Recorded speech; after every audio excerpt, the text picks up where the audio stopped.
got this. Why the fucking hell are you? You really are not. You're a fucking piece of shit. You're always gonna be a fucking piece of shit.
Coming to you live from the luscious loins of LaPel, Indiana. It's Shipwreck Shep. Today, we have none other than Alex Kasznel. Did I say it right? Yeah, pretty much. Kasznel? Kasznel is what I usually, but I mean, that's what you say is what most people say. So, I mean, I'm not here to tell you how to do things. Maybe you say it wrong. I might say it wrong. I might have been doing it wrong this whole time, and nobody's corrected me. So, how is it actually pronounced? I say Kasznel usually, but like there's an S and a Z. There's too many consonants. It's a weird name. Well, thank you guys so much for coming on tonight. So, for those that are joining us, these guys coming into town this Friday, playing at State Street Pub with the run-up, the remote controls, pilots at State Street Pub. It's going down. I can't see the thing. Hold on. There we go. $10 holla. Doors at 8. Music's at 9. 21 and up. Bring your ID. It's going down. And AK in the board of directors. I bet you get that, don't you? You guys we get AK board. We get Al. The most often one we get one is I want to say thanks to all the bands tonight. I want to thanks to Alex Alex in the board of directors. That's how most people introduce us, which is totally fine with me. Hell yeah. It just popped in my head like AK. It's kind of cool. AK. So you guys are putting out an EP on Friday. We are. Hell yeah. Yay. Yeah, we got a new EP out. I just happen to have a copy of it right here. Wow. It's a new 7-inch we're putting out on Friday, December 13th. It's called Board Music for Bored People. It's 5 songs in 5 minutes for people with short attention spans like us. And it's a great way to get introduced to the band if you never listened to us before. We kind of cover a little bit of a different style with every song, and it's not that much of a commitment. If you don't like it, you only burn 5 minutes on it. You can use it as a frisbee. Hell yeah. So you guys are a pop punk band? More or less, yeah. Yeah. Kinda, yeah. I got to hang out with you guys and play with you in Terre Haute not too long ago. Yeah. Fucking awesome night. I think it was Tiger Like a Tiger. You guys misunderstood? Deadfoot. Yep. Yeah. It was awesome times. You guys fucking killed it. And like actually that's kind of how this came about doing the podcast is we were chatting and like, hey, next time you're coming in town, let's do a Mile High Club. So by the way, congratulations on being in the Mile High Club. Hey, well, thank you very much. I will say we were researching the podcast a little bit, and Googling the Mile High Club is not a good thing to do. There are a couple other. I hate to bring. There's a couple other podcasts called the Mile High Club, and they're not about music. So be wary of that. So yeah, it's like basically whenever I do remote, I like to call that because it's fun, but it's like job labor. So, but I really appreciate you guys coming on and giving an opportunity to those that are coming out on Friday to get you guys get to know you guys a little better. Right on. Yeah, absolutely. So how long have you guys been playing?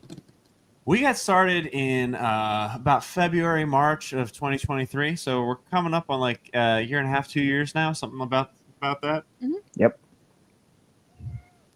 And how did you guys meet?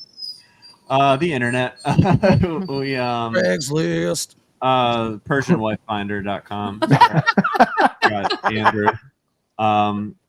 Heather, I don't know. She was just hanging out in my backyard playing with my dog, and then the two of them came in the house at the same time, and now I can't get rid of either one of them. I don't know. Is this your first album release, or do you have music online now? Oh yeah, we got a bunch of music out already. So there's if people are interested to check out the band, you can look up anywhere on all the places you get music. I always point people to Bandcamp because that's where you can stream and download, but you can also get merch if you want to. But we've got a couple other singles. We got an EP. We got a full length out. And then so yeah, there's plenty of music for people to check out if they're so inclined. Is it alexkasznel.bandcamp.com? That is correct. Boom. And there you go. There All that link. Go check out their music. So, what would you guys say that your biggest inspirations are? Oh wow. Andrew, why don't you start? I've been talking too much. Diana Ross. I'm not blinking yet. all right, Brent. Oh, fine. We'll do this.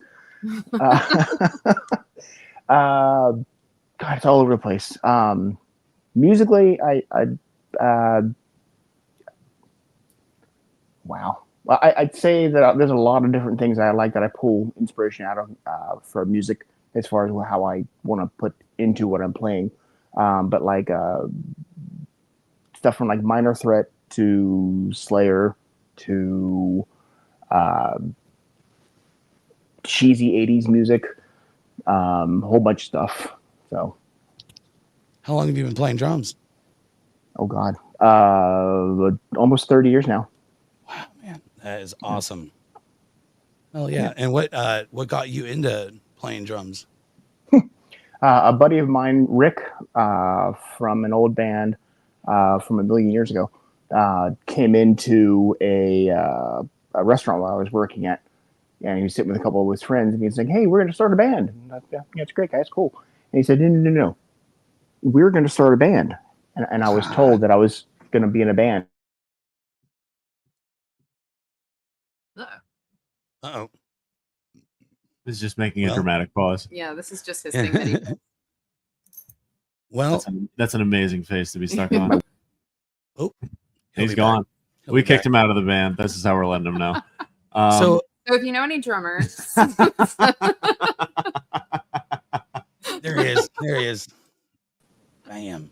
Got him back. Oh, hey, what's up, Andrew? Yep. We got you back. All right, cool. So, well, Heather, how about you? When did you start playing bass, and who are your inspirations? I started playing bass right around the time I joined this band. I actually got a bass around Christmas time in 2022. So it's coming up on my bass-iversary. And but I played guitar. I started playing guitar when I was like 11 or 12, and played some other instruments growing up. So it was just sort of a transfer of skills to a new instrument. How are you liking the bass? I love it. I wish I had picked it up a long time ago. I think it's fun. I just recently started playing bass again, and like doing bass instead of guitar, it's just like completely different and totally different vibe. I love it. So that's awesome. And who would you say your inspirations are musically? Oh gosh. Diana Ross. Yep. Obviously. Clearly. I don't know. I guess I listened to a lot of punk and pop punk and grunge and all that stuff growing up. But I don't really know how to pin down what informs like the way that I play. As far as like other bassists that I really admire, there's Matt Freeman. It's probably my favorite bassist to listen to, but our Kim Deal as well. Right? Yeah, I'm a big Kim Deal fan. Okay. Oh. Alex? Man, inspirations. It's a funny thing because like I didn't grow up in a musical family at all. Like I don't know where the impulse to want to learn to play guitar and write music came from. I mean, I maybe church or something like that. I was raised pretty Catholic when I was younger, so that probably must have been the first time I ever saw a guitar. But yeah, nobody ever pushed me into it. Nobody ever really was like making that a part of my life. It's just always been there as far as the desire to play.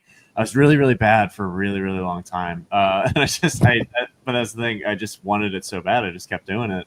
As far as what informs the way that I write and the way that I play now, it's probably Doug Stanhope, who's a comedian, not a musician, but he perspectives that he shares, and in addition to being very funny, he always takes the topics that everybody addresses, and because they're just basic human experiences, and finds a way to look at them in a way that you've never really thought about before, and then puts a lot of jokes into it.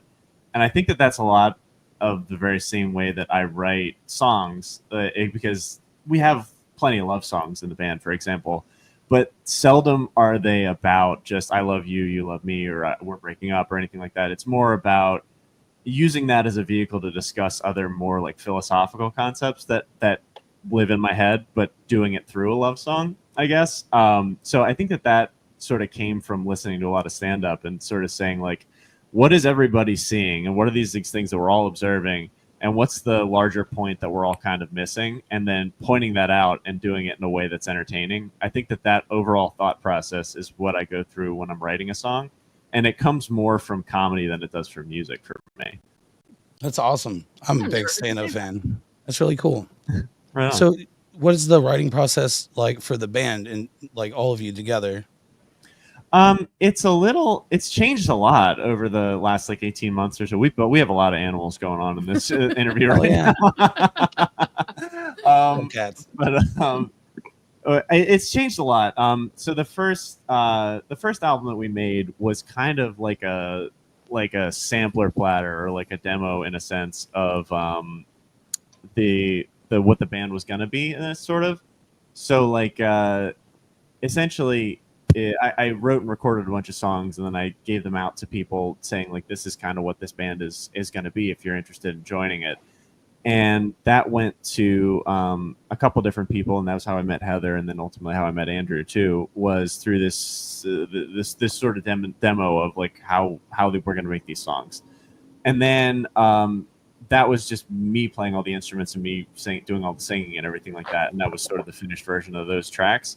But since the band actually became a real group of people and not just me and sort of writing and doing everything myself, now it'll be more like I'll write and make a demo and not try not to be married to it too much, or even leave it in further and further states of like not being totally complete, so that everybody can sort of have their say with it and do a little bit of work to make the parts their own. And then, even just now, like Heather and I were just recording some new stuff earlier today, and we'll still just try to make changes and try new things that are more reflective of the way that she plays versus the way that I play, and trying to just make it a more representative of everybody in the band, essentially. So like it'll still be, for all intents and purposes, I'll still write the songs, but I think that everyone has a lot more say in sort of the arrangements and the feel of things overall. Right on. So the EP that you have releasing on Friday, you said 5 songs, 5 minutes. What was the inspiration behind that? Because that's a thing. 5 songs, 5 minutes. Let's go. It was straight up because of short music for short people from that Fat Records comp that came out like 30 years ago. We were listening to it. We were in the van and we were playing in Louisville, and we were listening to those songs, and we're just naturally the question came up like, do you think we could ever write a song this short? On that CD, it was 30 seconds, so we ended up doing a minute. But I had that idea in the back of my head of like, maybe we'll do a really short song at some point, like maybe not even put it out, just like as a joke for ourselves. And then I had this one day at work where I was working at a home repair company at the time, and I was really not good at my job. And so they gave me the simplest job in the world, which was just to drive a riding lawnmower that had a bunch of logs in the back of it. And I couldn't like maneuver it properly. Like I was trying to get around these obstacles. I couldn't even figure out this really simple thing. And in the back of my head, just to sort of calm myself down for making myself look like such an idiot, I was just going, if there's a way to fuck it up, I'll find it. If there's a way to fuck it up, I'll find it. If there's a way to fuck it up. I'm like singing this little show tune to myself while I'm driving this riding lawnmower and trying not to crash. And I realized, oh, that would be a really funny like 30, because there's no development to it. It's just like everybody can understand that feeling of just like of feeling like you just can't get anything right that one moment. And so I sat down with my phone real quick and I sang it into my phone. I realized it was about exactly a minute long, the whole thing. And that became the first song that we had written for this EP. And then later that day, I wrote 2 more because it just became this kind of rapid fire thing of like, okay, well, if we're going to do a bunch of these songs, what would be another style, or like what's another thing I can attack in that amount of time? And, you know, we were just going through like a local election in Cincinnati at that point. So I wrote another one about like things that I was seeing around town and that were floating around in my head about like how ridiculous that whole process can be sometimes. And that was another song. Like it just came together really quickly, also because the songs are so short. And then it just sort of spiraled out into this whole thing like, oh, we'll do an EP of just these 1-minute songs. And it became a bit that we do in our set. And we're making music videos for each one of those songs. So we're going to be putting out incrementally with the release. So it all just kind of fell into place as this thing that's like suitable for an era where people are streaming and people are watching reels and sort of want to just get a little bite-sized portion of something to maybe, you know, get interested. And then if you let's check it out and you like it, then maybe you want to check out the rest of our band too. Nice. Are you guys gonna make a video for every song? Yeah, we already did. Yeah, we got one out already. Yeah, we did it. Yeah, man, that's awesome. We got one out already, and we're going to be releasing them like every every week or so. We'll put out another one just to get more people, you know, drum up more interest in the album, and you know, get more people to get some eyes and ears on it. But yeah, there'll be a lot of new stuff coming out in relation to the EP, even after it's already been officially released. So, you guys are putting out an EP on Friday, right? And you're in the studio recording today. It never stops. Yeah, I was curious. So, do you guys sleep at all? Not a ton. No, legitimately. Yeah, it gets a little bit nuts sometimes because we'll have these sort of like vague organizational meetings about like what we want to do over the next over the next year, let's say.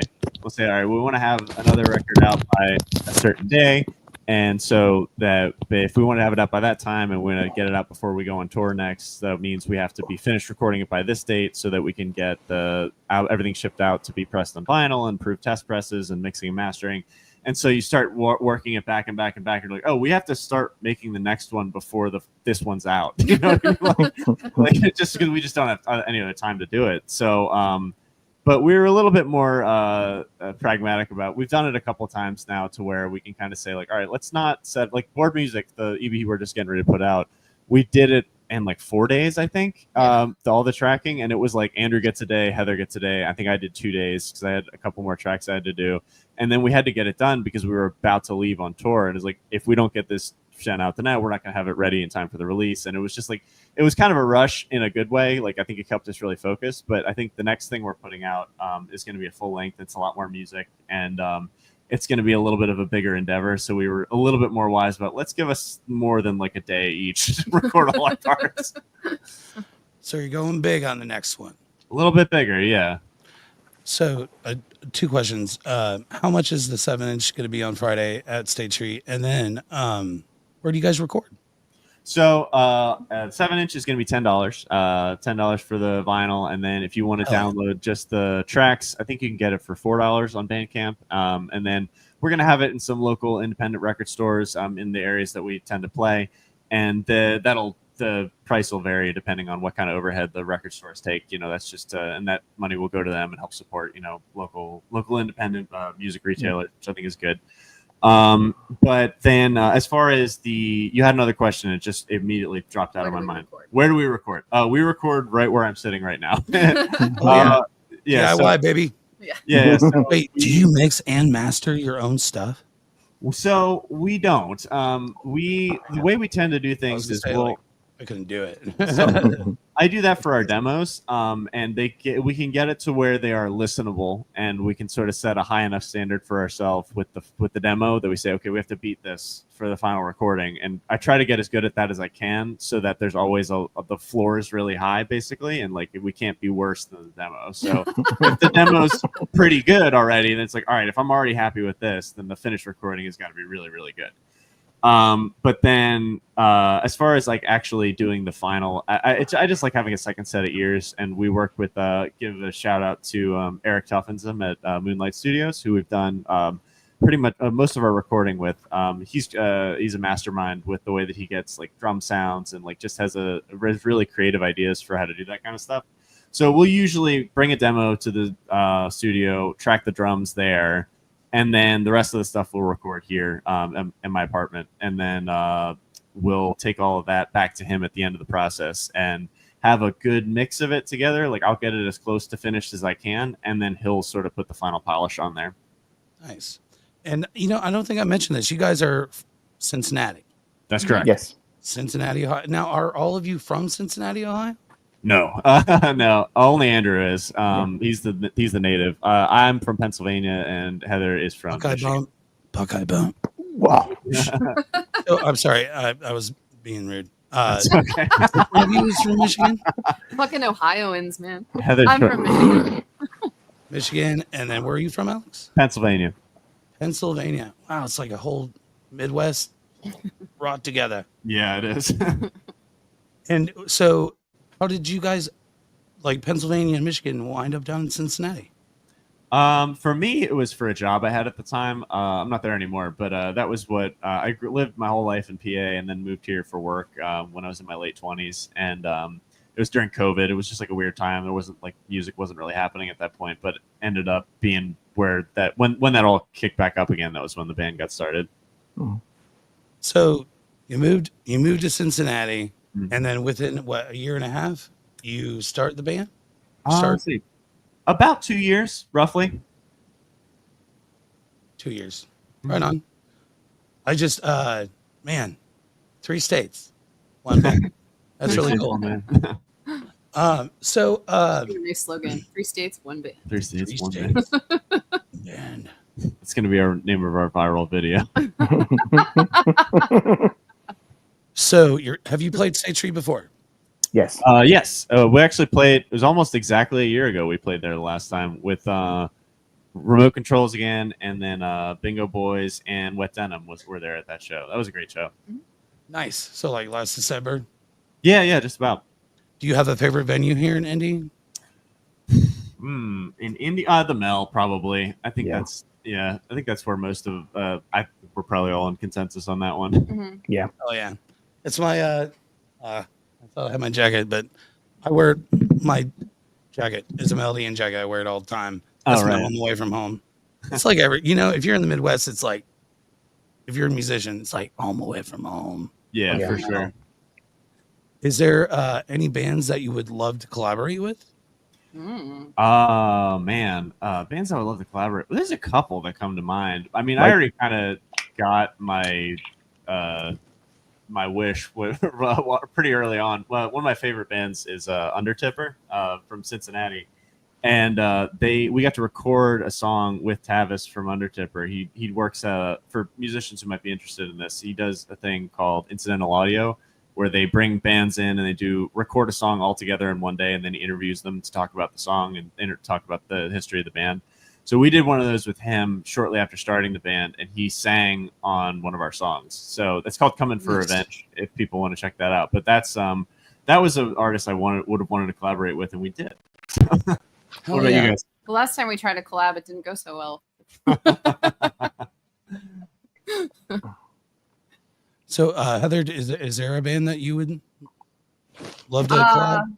Oh gosh, probably. I'm drawing a blank, but How about you, Andrew? Living or Dead. That's a good fucking point. Let's start with Dead. Start with Dead. We're talking like like on Pipe a big Dream, like in scale. general. Okay. Yeah, I thought you meant like that. It would be an actual possibility. Same answer either way.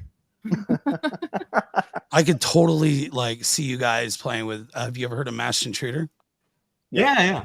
I could totally see you guys playing with them. They were one of my favorite pop punk bands. I'm a big pop punk TBR, Lillingtons, fucking Methadones. Mm-hmm. Yeah. And Blink-182, sure, Sum 41. Heather's favorite band, actually. Yeah. Ooh, the Dreaded Laramie would be a fun collab. Oh, Dreaded Laramie's great. Yeah, that's a fantastic band. I like So to Andrew. play with a Lawrence arms. Lawrence That'd arm. be good. That's probably like a pipe dream kind of thing at this point, or a veil. But yeah, there's as far as local bands go, the gun. I like to play the was it Arlene Gun Club again? They were really good. They were Yeah. great. I like those guys. I love the fact that you were talking about Undertipper. I actually went to a show down in Louisville, and have you ever heard of SAC? Sack. No. So like I think his name's Cody Templeton. He does like Looney Tunes and TBR. He has another band called SAC, and Undertipper opened at that show, and like immediately as soon as they got off stage, I was in line. Oh yeah. Oh yeah, got some shirts and stickers and whatnot. I loved them. They were awesome. First time I ever heard of them or seen them live, and I was like blown away. I was like, hell yeah, these guys are awesome. Yeah, they kick ass. They're really, really good. So, if you could play any venue, period, any venue, what venue would you love to fucking play? Alive though, not dead venue. Alive No venue. dead venues. R.I.P. Northside Yacht Club. Yeah. Sudsies. Yeah, Sudsies was fun. Legends. Oh, legends. The Mad Frog. Too soon. How many venues can we name that have been physically demolished in Cincinnati? Oh man, that's a tough one. A favorite venue. For me, I mean, for selfish reasons, I would want to play the TLA in Philly, Theater of the Living Arts, because it's just a place I grew up going to see shows. And it would be pretty unbelievable to get to do a show there at some point. Okay. Andrew, Mm. you guys got one in the pocket? Like a venue we always thought about playing? I think the more the merrier, I guess. Or like, I don't think we're much of a stadium rock band, but if thousands of people actually want to come out and see what we do, Madison Square Gardens, let's go, let's do it. Oh yeah. That's JP. Red Rocks looks good though. Damn, I was waiting for it. It's like one of y'all's gonna say Red Rock. This is so fucking cool. Yeah. I saw that South Park. They did a thing there, and I was like, man, that place looks fucking dope. Yeah. So, real quick, we're gonna do a quick commercial and come back and pick your guys' brains just a little bit more, so we can give everybody here in Indy an opportunity to get to know you just a little bit more. Before Friday night at State Street Pub, it's going down. The remote controls, the run-up, pilots, and of course, Alex Kasznel. I probably said it wrong. You And the board of fucking directors. Nailed it. It's going down Friday the 13th. Bring your fucking Voorhees mask. It's going down to State Street. $10 holla. Doors at 8. Shows at 9. It's going down. And now here, the word from our sponsor. As soon as I find the video, because that's how my shit goes. Hold on. Just let it run.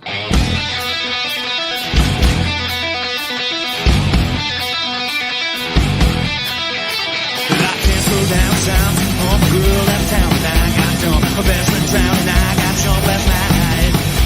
My heart says cry, my mind says murder, my throat says dry, my gut says booger, my mind says why, but I never heard it right. I got a spring in my step, a fall on my face, and the winter months left a real bad taste in the corner of my mouth, 'cause I just can't fly out. But I can't listen to the voice of reason no more, 'cause I just love to see someone's back in town, I can't slow down.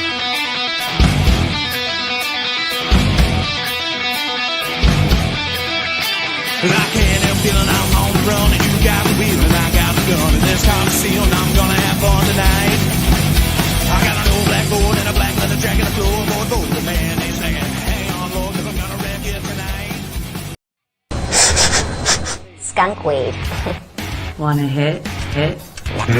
I'm not it. Are you sure?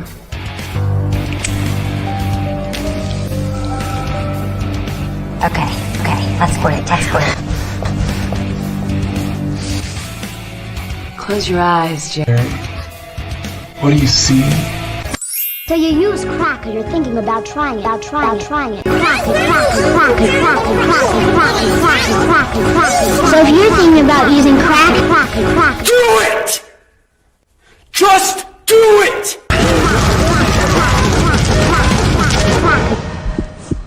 Nothing unusual.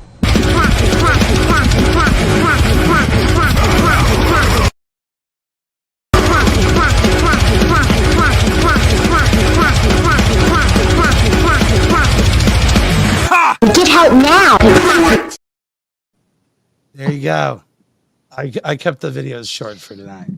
Usually I run a few of those wild ones on top of the button guy. But hey, if you need buttons, hit up the button guy. Etsy.com/shop/button guy shop.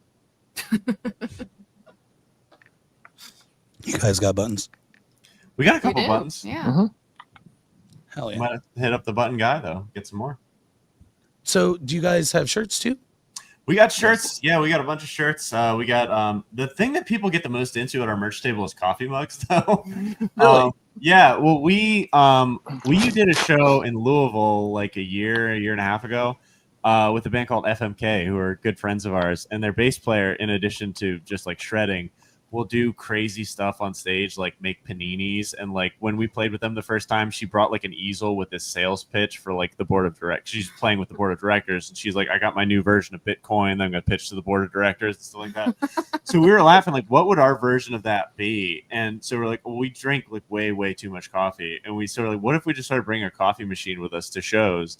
And so we would just be drinking coffee, like just because we're addicted.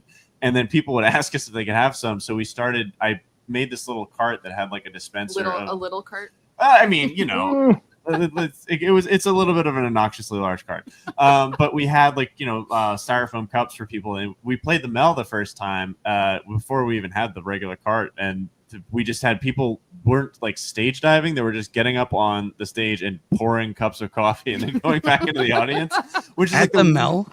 At the Mel. Yeah, at the Mel. What night of the week was this? This was a Saturday. Okay. So Dave Brown wasn't there. All right. It's all making sense now. There's no way that shit would go down if Brown was there. Yeah, it was a weird day. But like we're like, people kept asking us if we sell coffee mugs with our logo on it. So we just made some, and we sell them at every single show. It's so funny because people are tired and they want coffee. So yeah. So if you want one of them, come check us out at the State Street Pub on Friday. So do you guys have a show that has been you would put at the top, like my mic is a little too hot for me, like craziest show you have ever played? Like crazy good or crazy amazing we got through it, or like crazy, like have you We played a house show outside of Atlanta recently that was pretty crazy. oh yeah, that was pretty wild. that was fantastic. It was a great, it was at Mayhem House in Roswell, Georgia. It was like a house show, like basement show type of deal. And there's us and like one or two other punk bands, but a lot of the other bands were like Christian death metal bands, which is like, we've played shows with metal bands before. It's big in Cincinnati, but like that was probably the most extreme, like drop G, double kick drum, like, but also about Jesus. Like it was I was never seen anything like that in my life. And that's the weirdest thing about those times. There's like, you feel like you have to like change, like pick your set to match what else is going to be on there. But like when you're playing with a death metal band, it's like, you're not going to be that heavy. You know what I mean? So it's almost better to go hard the other direction, be like, let's play like our poppiest stuff. You know what I mean? Because then you stand out. You know what I mean? Like you're never going to, otherwise you're just going to seem like you're trying to keep up with like, you know, this crazy double kick drum stuff. It's just never going to happen. You know what I mean? So, but that one was pretty wild, and there was a bunch of kids there, and and there was a dog that was in the pit, like and it was battle vest on. A dog with a battle vest in the mosh pit. That was hilarious. The whole thing was pretty wild. But yeah, if you guys bands are playing in Georgia, definitely hit them up. They put on some crazy shows there. Yeah, it's fantastic. Got it in my notes. The band that runs Mayhem House is called Close Enough. Close Enough. Yeah, they were great. I'm writing it down. Got it down. I take notes on every show for sure. Right on. You said Close Enough? Close enough. Wait, is it close enough or was it close enough? That's close enough. Whatever. Got a who's on first situation going on here. So, is there can you share a memorable fan interaction or experience? Ooh, Sure. I can. Go for it.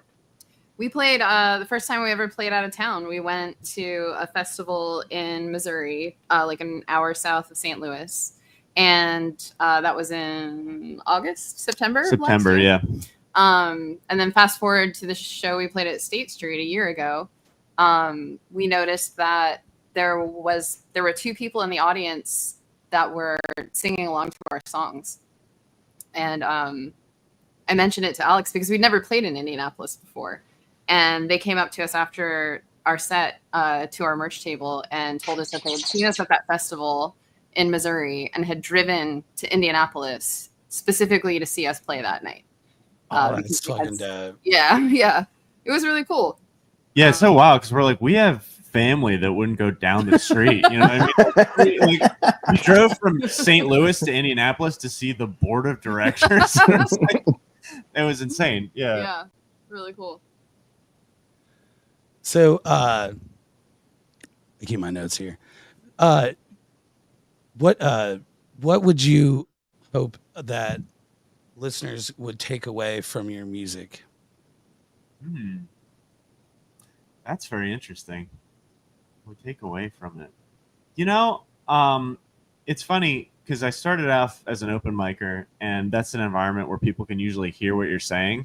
And so lyrics were always a big thing. I mean, just in general, and you could sort of have a kind of a storytelling element that really translated really well if you're playing in like a coffee shop or a poetry slam or something like that. And then when you start playing in a band and it's louder and, you know, just generally speaking, if you don't already know the song, most shows you just can't tell what people are talking about on the stage. So you kind of have to sell a certain feeling with the song that would translate with or without the lyrics, I think is the thing.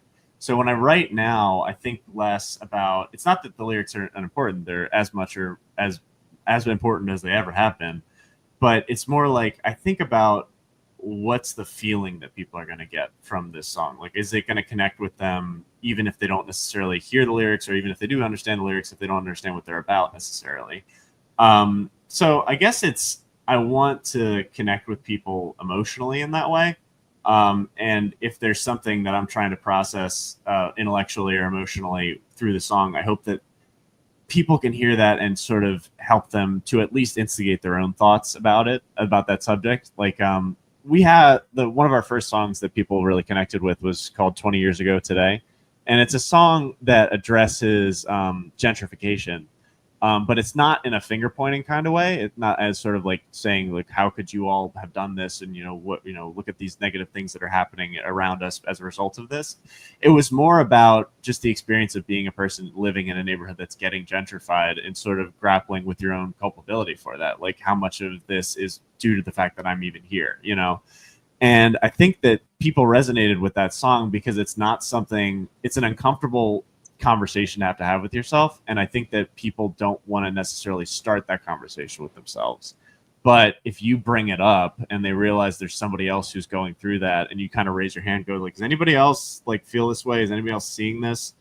Then there's usually a pretty strong group of people who are like, wow, I didn't even realize I felt that way, or I didn't even realize I thought about it, or wasn't willing to sort of come to be honest with myself about those things.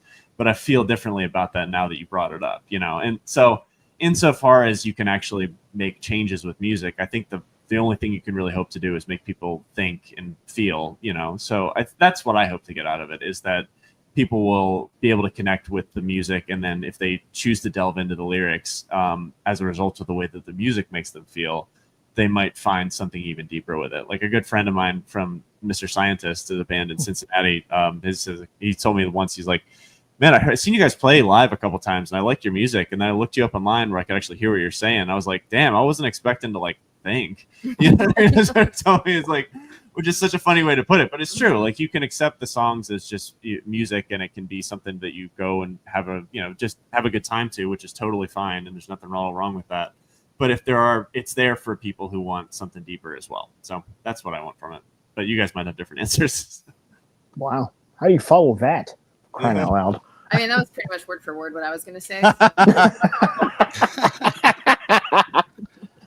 The words right out of her mouth. You looked at my paper.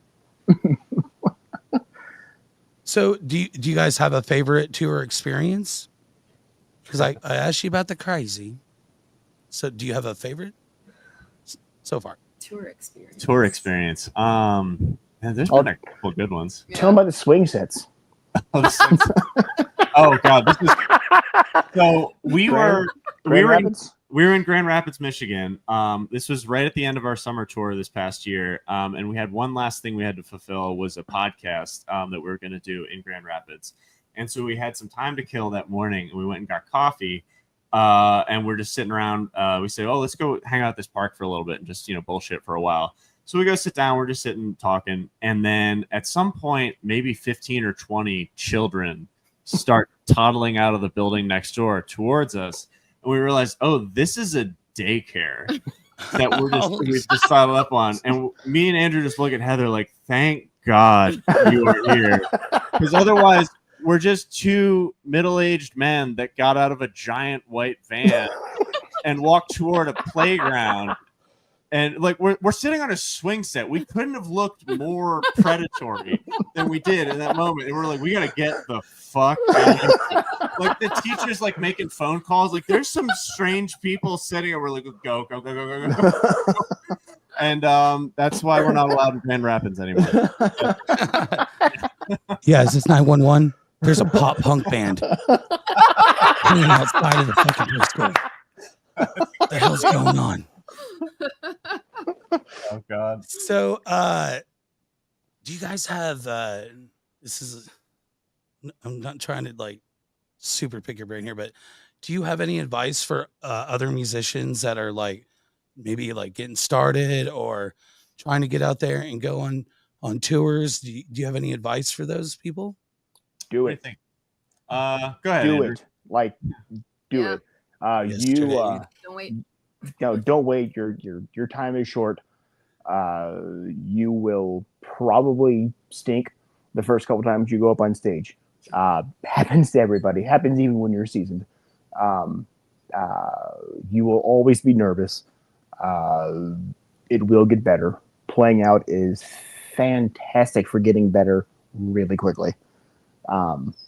Even if you don't think you have something to say or something that relates people can relate to, do it. It's a hell of a lot of fun, and I'm super glad that I've been doing this for the past 30 years. Hell yeah. Absolutely. Mm-hmm. What about you, Alex and Heather? Practice a lot. Practice a lot. Yeah. I mean, playing out does help you get better, but practicing is pretty important. How much time? Sorry, go ahead. No, go ahead. Yeah. I was just curious, like, do you guys like have a certain amount of time that you want to put in a week, or is it just like as much as humanly possible? Are you like Tom Morello in college, like never leaving his fucking dorm room, just sitting in there, fucking just fucking. I think we all have different sort of practicing regimens. We rehearse together. Depending on what the gig schedule is, it's usually once or twice a week. We'll get together for like 2 or 3 hours and just kind of work out the songs. But as far as how much we each independently practice, I think I'm probably the odd one out in the sense that I'm usually like a couple steps ahead on learning the new songs because I had to like sit down and hammer out the parts first before we could start learning them. So for me, the work is more like the writing and the demoing is where I get my sort of woodshedding in. And then once that song's ready, I kind of have to keep going and get the next couple ready so that by the time the first ones are done, we have new material to work on. But I think you guys have a little bit of a different thing where you'll just try like lots of different ways of working out the parts and start like once you get the first step in there with the demo, there's like lots of retooling and figuring out new ways of doing things. And you guys will send me different ideas for how we can spruce it up and make it better. So it's sort of like two sides of the same coin, I guess. What? So as like the writer of the core of a lot of this, how long have you been writing music? Oh man. I think the first time I can remember writing a song of any sort, I was probably like 12. And I don't think it had That's any. awesome, man. It wasn't good. I mean, like, Well, it doesn't have to be good. It's the action of Yeah. like being there at that age. That's awesome. yeah, me and my brother used to have. It's funny. We talk sometimes about how recording technology has come so far. We used to have like a little tape recorder that we would play with in my bedroom. That when me and my brother would sit and play like whatever top 40 songs were, and we'd just try to record them. And then the natural extension of that was trying to write our own stuff, and they were really, really bad for a really long time. It wasn't really until this band that I felt like I wrote something that was substantial. Like I was in bands at other times before that where it's just like, the beginnings of what became the board of directors. You could probably see it, but there weren't songs that I would have been like. I don't think anyone would have been that interested in them. But yeah, it took a long time to sort of get those muscles, and I think it's a skill as much as it is an art. Like it's kind of just something you have to practice doing, and I think the more you do it, the better you get at it. Yep. Right on. Very well put. Very well spoken, Alex. Thanks. Yeah, like killing it, man. I love that. I love that because some people are just like, sorry, I didn't mean to like, and it just comes on, man. Yeah, it's fucking awesome. So I gave you a little bit of pre-warning on this. So like, what's the best advice you guys have ever been given? And like throughout life, like the best advice you've ever been given. Wash behind my ears. It's a good one. Stinky ears, no good. Oh yeah. Stinky ears.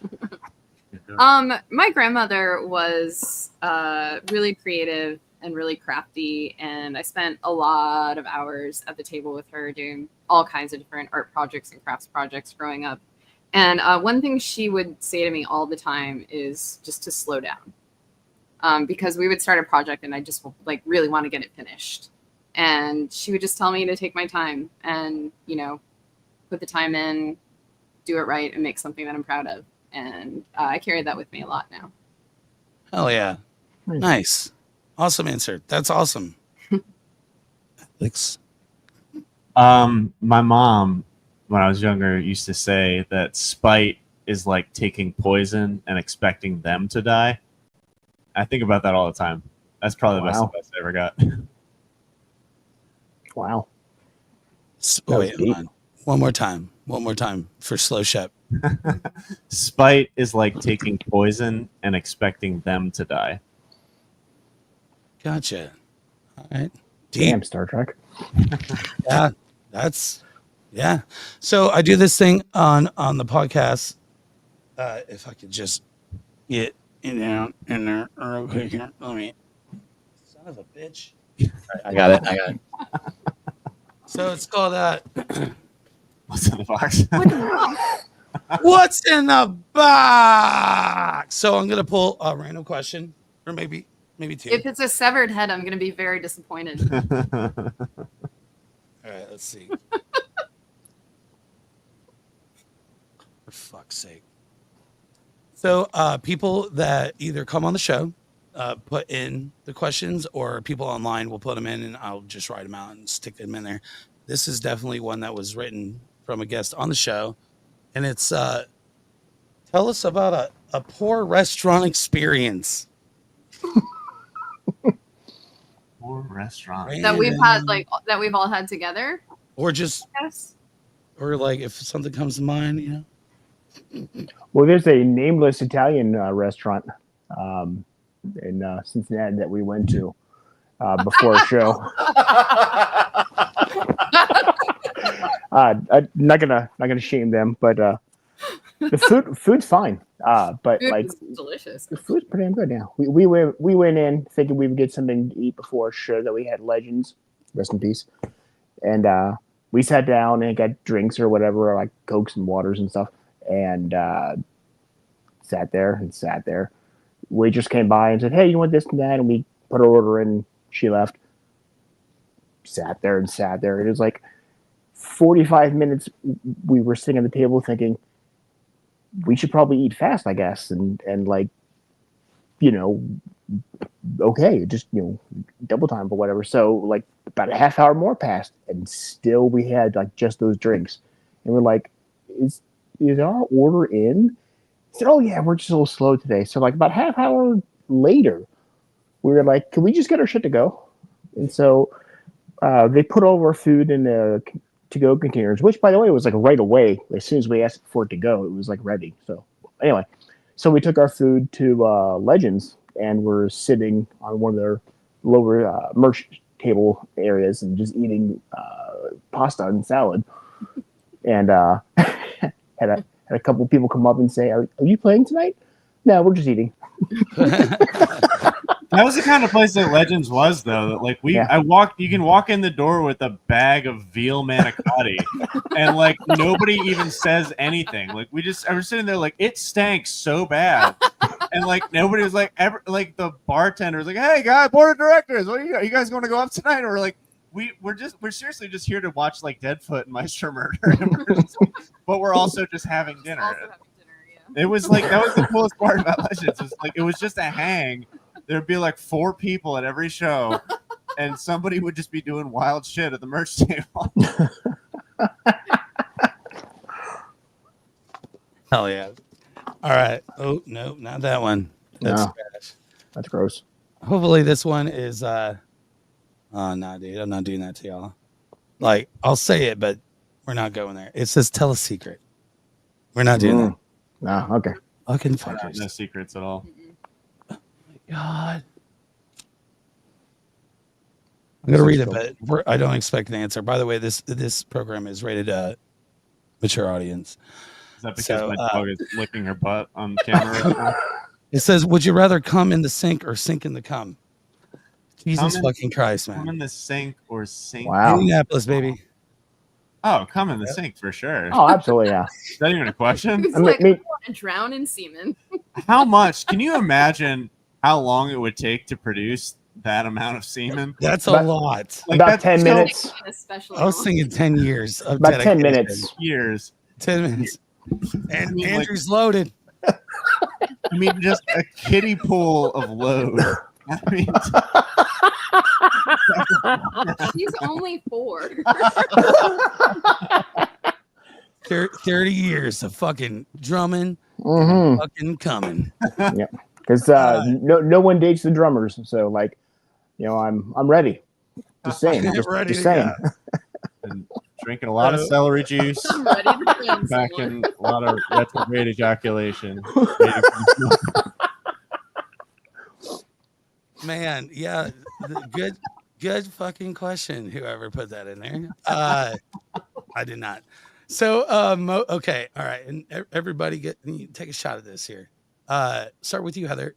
Most overrated celebrity. Oh my god, all of them. It'd be easier to name a celebrity who's not overrated. Most overrated celebrity. I mean, shoot. That's a good fucking point. Hate on your favorite band.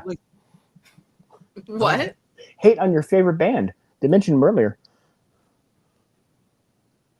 Hate on my favorite band. Yeah, like Blink-182. You like those guys.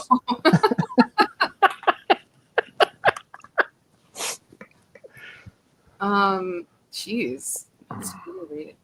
Probably anybody who's famous because of YouTube. I don't know. Okay. What about like, because you brought it up, so I'm gonna pick on you. You said an artist that should be higher rated. Who do you think should get more love? Oh. I would say Alex Kasznel and the board of directors. Oh yeah. Bam! Seriously underrated celebrities. Celebrities. That's exactly what we are. Famous people. We played at Legends all the time. We are among the famous people. So, Alex, who do you think the most overrated celebrity is? An overrated celebrity. My gosh. And I'm not trying to dodge the question. The truth is, I'm not aware that much of celebrities as much as I probably was when I was younger. And I feel like anytime I hear about, like, someone will tell me a news story about a famous person and drop a name, like, did you hear what so-and-so did? I'm like, I don't know who that is, and I'm not trying to be like too cool for school. Like I don't like I'm too hip to know about like pop culture. I just don't know.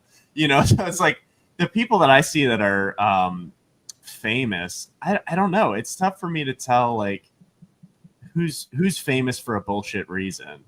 You know what? I'm just gonna say what you're trying to say, Alex. Yeah. Oasis. Oasis. They are not bigger than Jesus. Blur was way better. I could probably name some overrated bands. I'm trying to think of a good one off the top of my head. All right, do it. Let's make some enemies. No, yes. nothing like that. Yeah. Let's list some bands we're never gonna go on tour with. And go. No. Yeah, I don't know. I don't have a good answer to this question. An overrated celebrity. I'd have to think about it some more. I'm not sure. All right.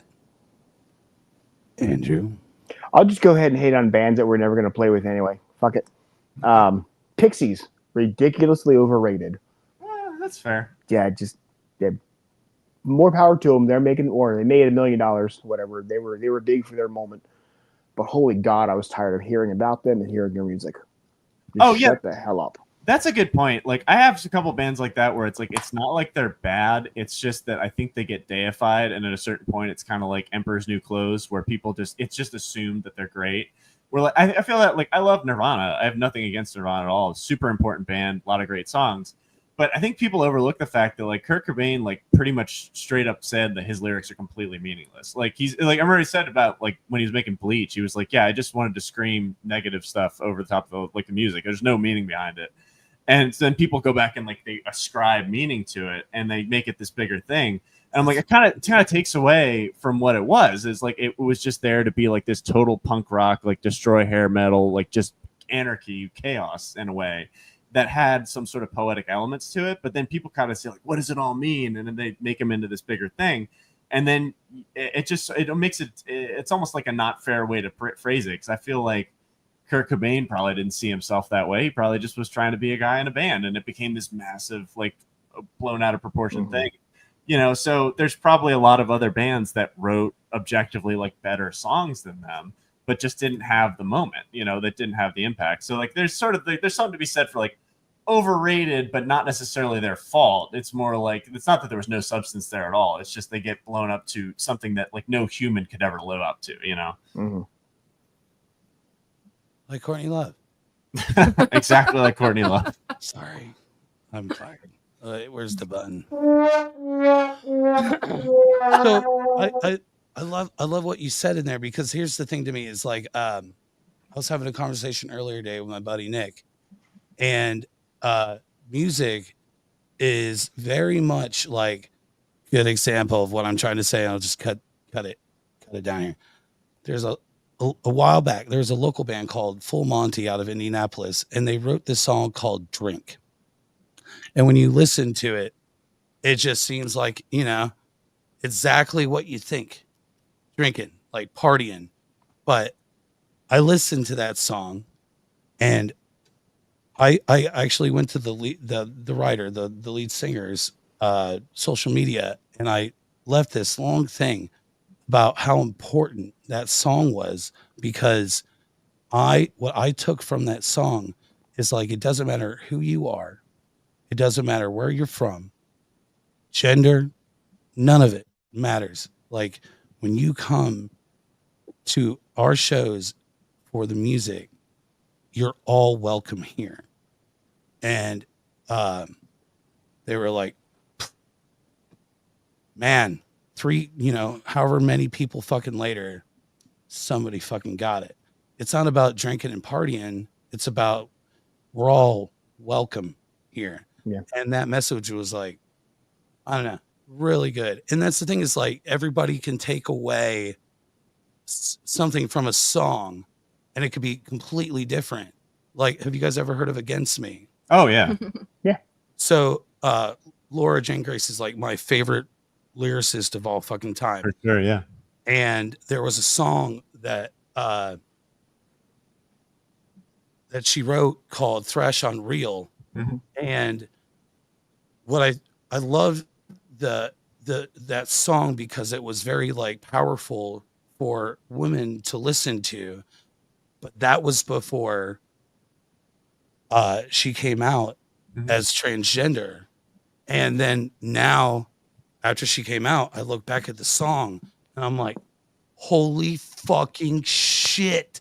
She wrote the song about her goddamn self. Mhm. And it's like, like the perspective and how we take songs in is it's really interesting how some people will hear a song and think this, and then some people will think that. Kind of like you said, Kurt, like basically was just like piddle farting around, But there are so many of his songs that people just completely relate to and Sure. just love, Yeah.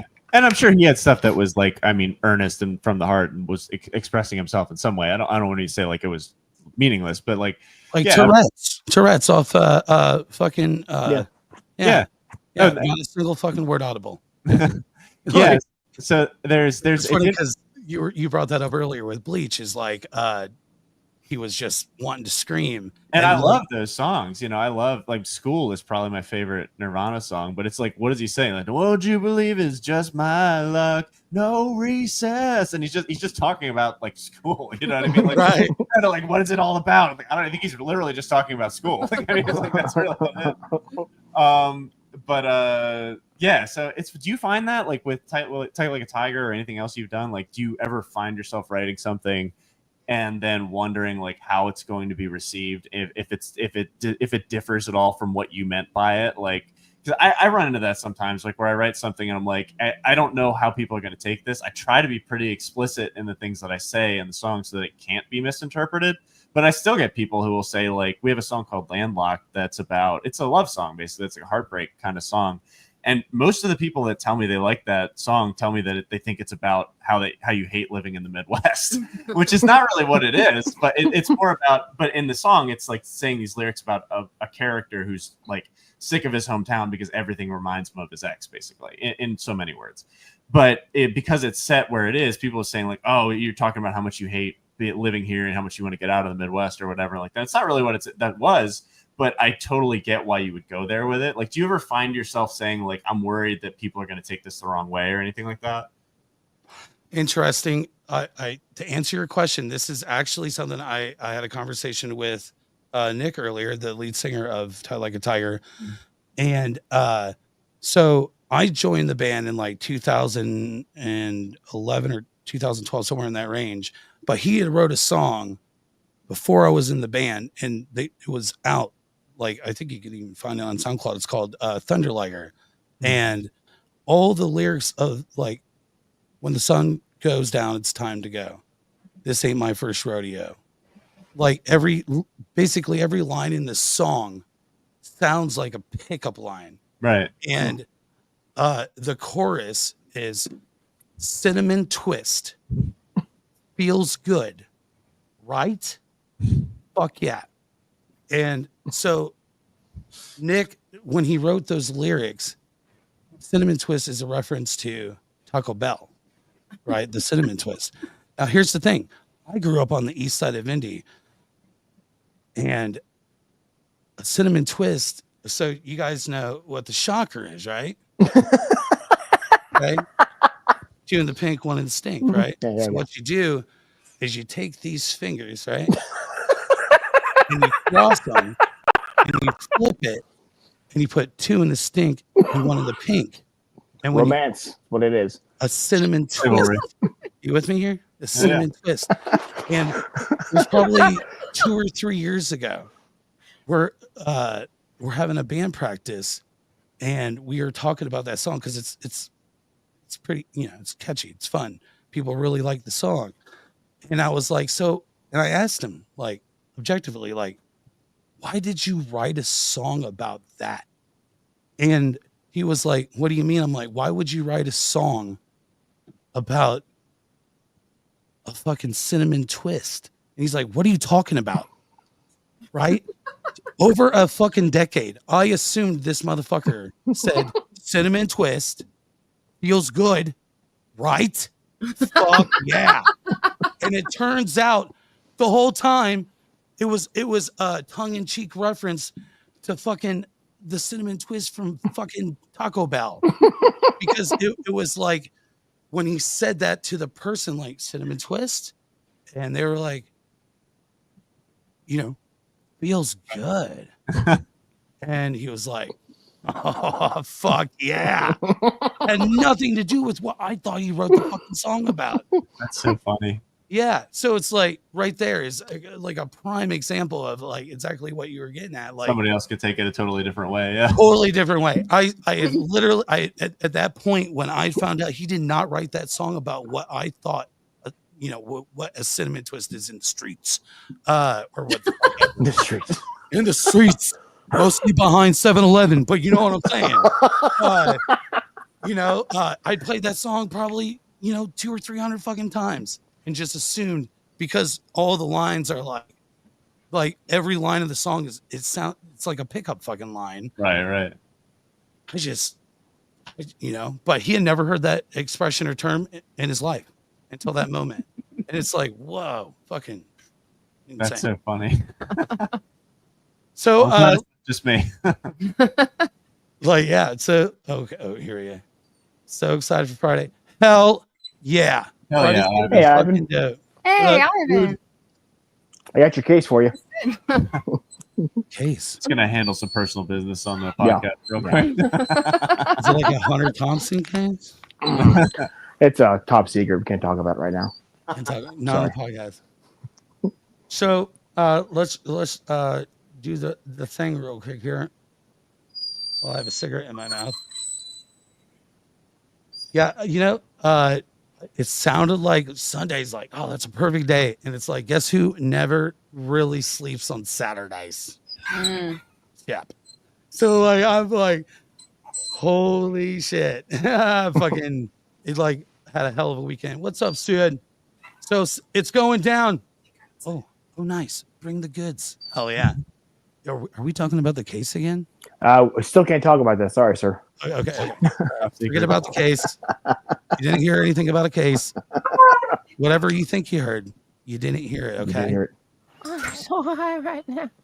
I have no idea what's going on. So it's going down at State Street on Friday. Doors at 8. Shows at 9. The remote controls. The motherfucking run-up.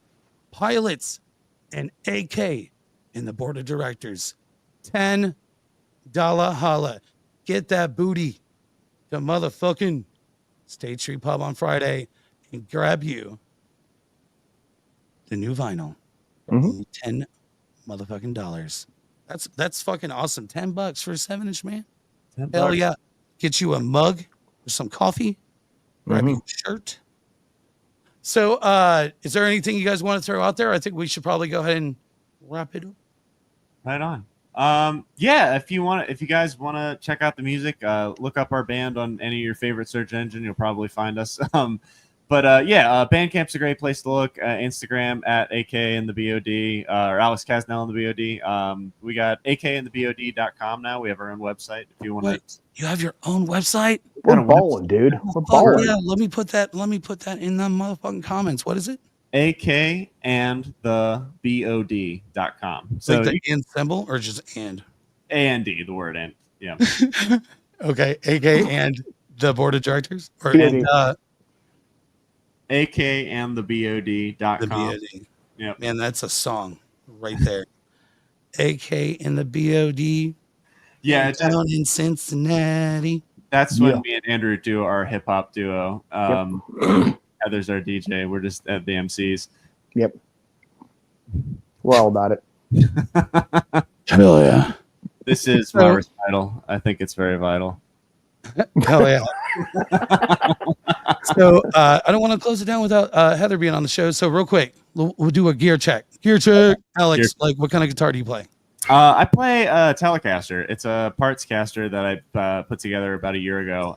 And it's got for guitar players now, and it's got a stacked single coil in the bridge, so it sounds a little bit like a single coil, a little bit like a humbucker. And it's a fun guitar to play.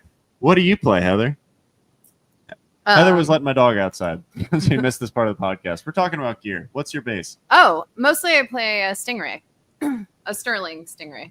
Nice. I want a Sterling Stingray. Those are so fucking dope. I want one. Yeah. That's like on my list of like instruments to have. Like every time I put something on Marketplace on Facebook, I'm like, this much money, or a paid Stingray. for a fucking Sterling Stingray motherfucking bass.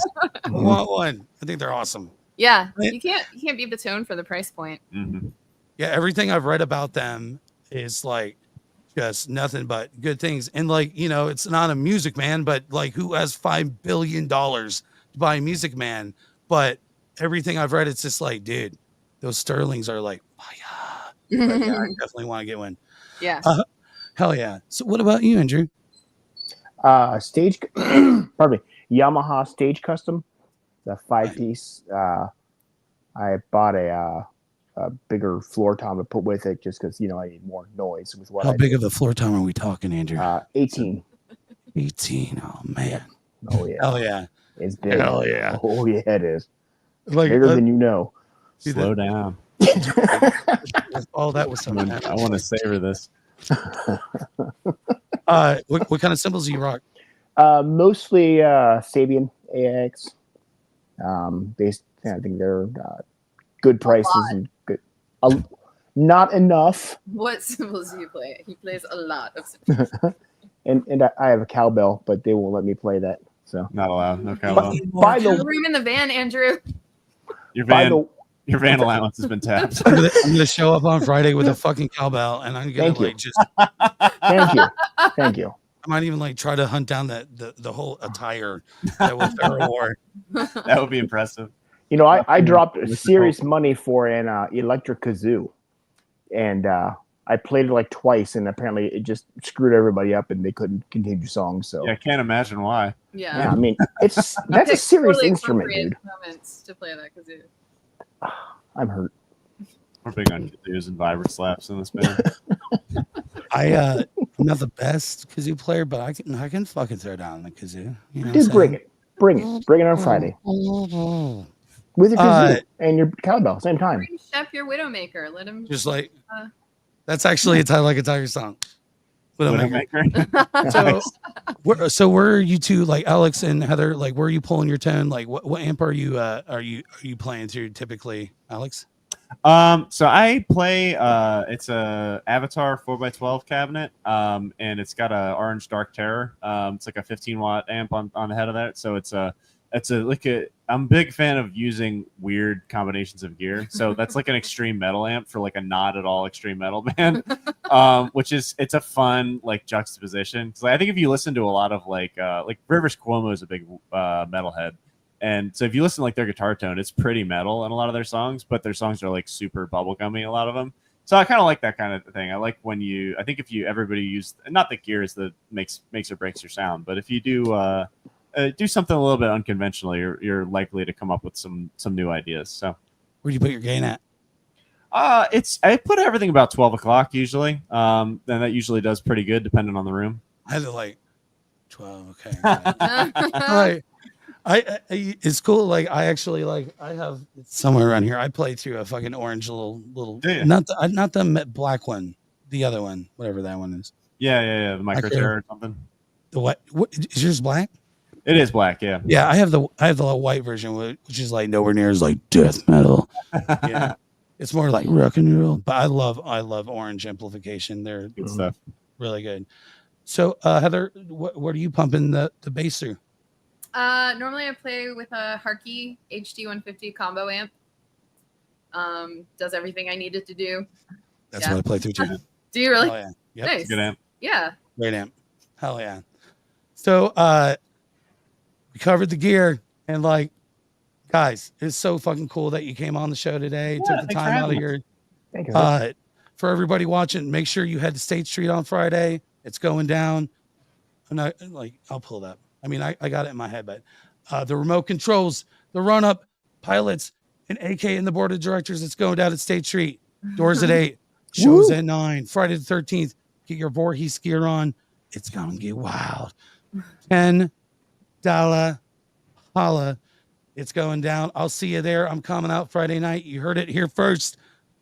Finally, going to a show. I've been just so busy, but man, I'm going to this one. I'm fucking going. It's gonna be. Make sure you bring your pasta. Bring the boss. yeah. Yeah. Dues, cowbells, and the monies to get that new fucking 10-inch. What's the name of that vinyl? Yeah. Board music for bored people. That is so clever, man. Board music for bored people. I love it. I love it. Get you a shirt, get you a coffee mug. Come out, hang out Friday. It's going down. So again, thank you guys so much for coming on the show. Let's do it again sometime, right? Hell Right yeah. on. Sure. Yeah. Fucking, and I won't ask you all these ridiculous questions that are Please. just like so picking your brain. We'll talk about like, I don't know, Aqua Teen Hunger Force and sports yeah. ball or whatever. Sports But ball. What, can't wait to see you guys. Timely reference Aqua Teen Hunger Force. That Sleep show is awesome. deprivation, you know? Why not? Oh yeah. Awesome times, guys. Thank you so much. Again, head out. Thanks for having us. Fuck yeah. Thank you. I really appreciate you guys coming on, and hopefully I'll go ahead and what time is it? It's about, I'll go ahead and as soon as we end this, we get it set up. We're going to rerun it 9 o'clock. I'll run again tomorrow. High noon. You can watch it again tomorrow. So if you guys get text messages like, yeah, are you doing a podcast right now? It's because it's a rerun. So it's going to appear live, but it's actually not live. It's like one of my favorite things about what we do here. And hopefully, we get Lying is what it is. Lying. Yeah. So It's we like- can go and rob a bank right now, and we'd have a totally plausible alibi. Well, not right now because we're live. I'm looking for a Right, good alibi. right, I mean, right. I guess, yeah. If you head there now, like get your gear on, grab your fucking robbery bags, head to the fucking bank, good to go. I will need Got to an borrow alibi. some of your pantyhose. Oh, Facebook okay. don't lie. You can keep that. Oh man, lost it. I had it. It was a good one. Son of a bitch. All the way from Cincinnati, guys. Fucking Mile Hi. High Club. Motherfucking. I'm gonna say it right. I'm gonna do this. You got it. Okay. I got this shit. Breathe. Alex Kasznel Hey, and the board of directors. You guys fucking roll. We'll see you on Friday at State Street. Bring your money, get that vinyl. Also, you can download it. Where? Amazon? Bandcamp. Bandcamp. Is it going to be on like iTunes and Spotify and all that? it'll be on all the places. Yep. All the fucking places. But get it at Bandcamp. Pay that $4. Help these guys on the road driving in from Cincinnati. You guys are like, is he actually going to end the show or is he just going to keep fucking talking? Cool. Hell yeah. Really loved playing with you guys. Really look forward to Thank you. seeing you play. So Totally. we'll see you Friday. All right. Right on, And, dude. Thanks so much. Hell yeah. See ya. Thank you. And here's another, just a little gander at that flyer. Hell yeah. By the way, I love your guys' logo. Thanks, That man. is very cool. I love it. Of course, it's a little different because I'm that guy. But either way, I fucking love your guys' logo. I thought that was fucking dope. And here's a word from our sponsor, the button guy. At some point, when I find the video. hit the button. Hold on. Just let it run.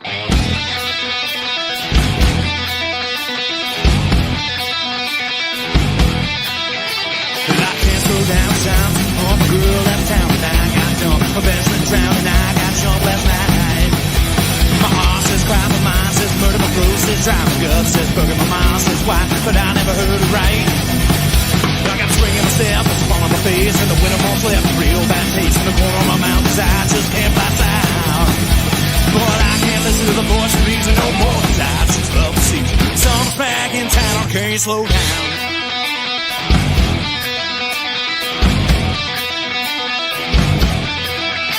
And I can't help feeling I'm on the run, and you got the wheel, and I got the gun, and this car's sealed, and I'm gonna have fun tonight.